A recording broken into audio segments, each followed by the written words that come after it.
Bonjour. Parfois, les plus grands voyages commencent par un pas silencieux. Pas de tambour, pas de drapeau, pas de spectateur. Juste un homme, une paire de sandales, une intention pure et le monde tout entier à traverser. Aujourd'hui, je vais vous raconter une histoire vraie, celle d'un moine Jain déchaussé, sans argent, sans carte, sans assurance. Un homme qui a quitté son pays pour marcher 13 000 kilomètres. Marcher, oui, à pied, du cœur de l'Inde jusqu'aux 4 puissances nucléaires de la planète, pour la paix, pour la terre, pour l'espoir. Ce n'est pas un héros classique, pas de gloire, pas de trophée, mais une lumière tranquille, persistante. Cet homme s'appelle Satish Kumar, et voici son histoire. Satish naît en 1936 dans un petit village du Rajasthan, en Inde. Le sable est rouge, le soleil chaud, les nuits fraîches. On vit simplement au rythme des saisons. Il est le plus jeune d'une fratrie de 9 enfants. Sa mère est douce, pieuse, silencieuse. Son père, fermier, meurt alors que Satish est encore très jeune. Le village est modeste, les maisons sont de torchis, les arbres sont rares. Mais les liens humains, eux, sont solides. On s'écoute, on partage, on vit ensemble. Très jeune, Satish est fasciné par la nature.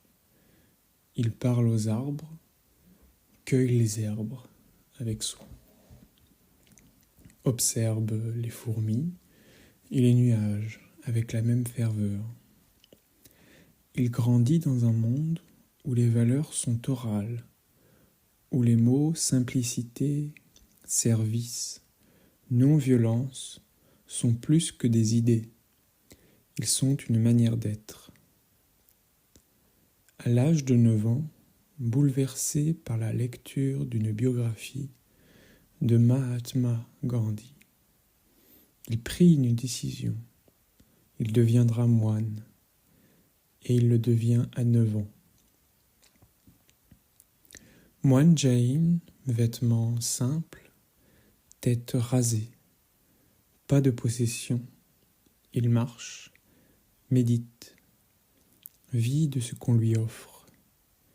Il apprend le silence, le respect de toute forme de vie.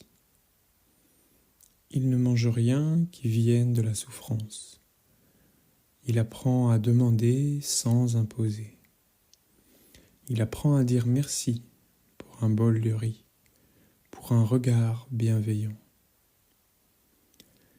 Mais, au fond de lui, une autre semence pousse, celle du monde, de l'engagement, de l'action.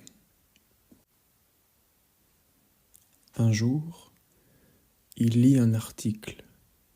Bertrand Russell, philosophe britannique, 89 ans, est arrêté à Londres. Pourquoi ? Pour avoir manifesté contre l'arme nucléaire. Ce fait bouleverse Satish.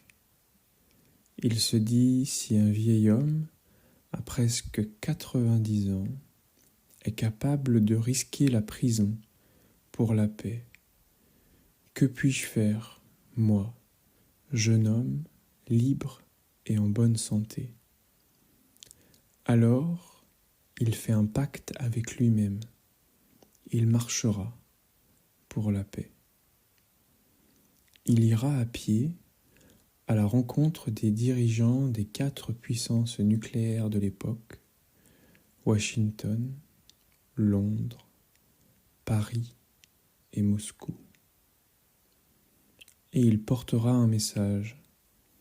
Pas de haine, pas de peur, pas de discours, juste une lettre.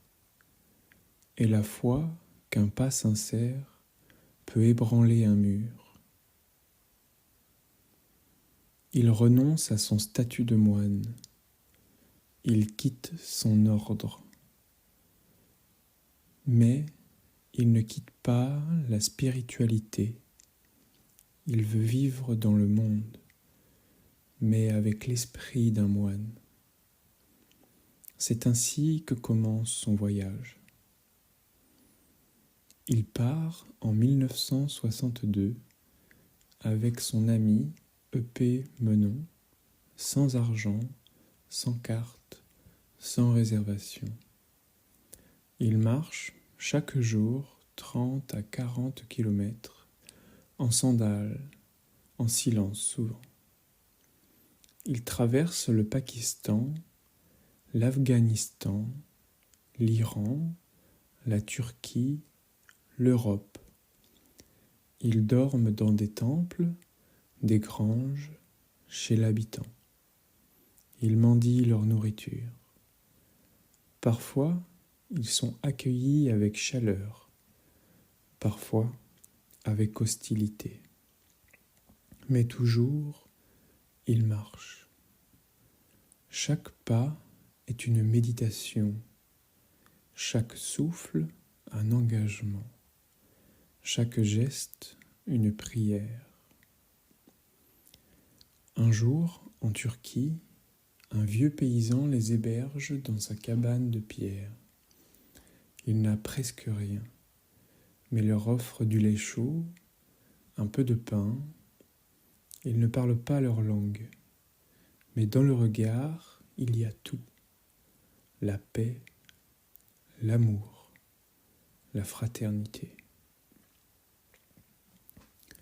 Ils arrivent un jour à Paris, puis à Londres, puis à Washington, puis à Moscou. Partout, ils remettent une lettre, une simple lettre manuscrite, appelant à la fin des armes nucléaires. Pas d'exigence, pas de revendication, juste un appel à la conscience.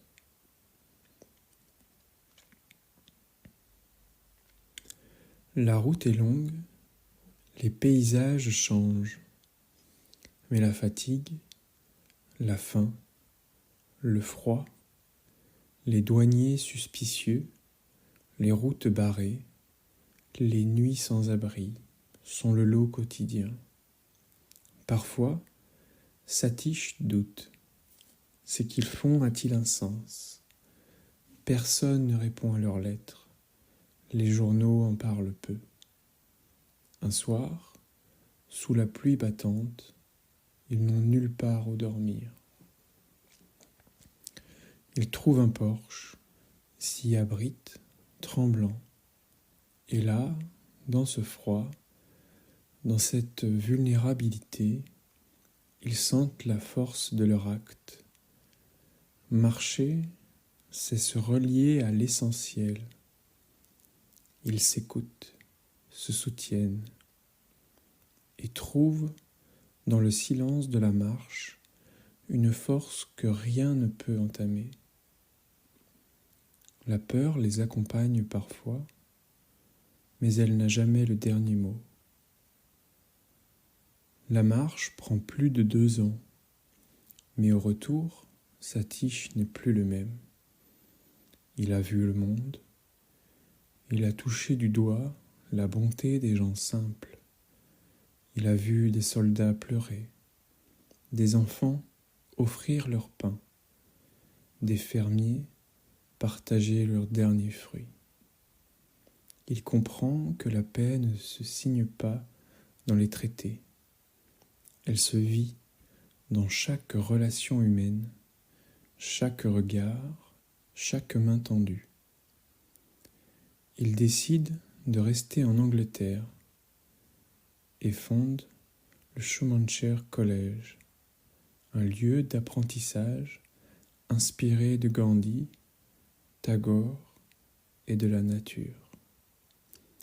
Il écrit des livres, tient des conférences, mais toujours il revient à l'essentiel: marcher, jardiner, méditer.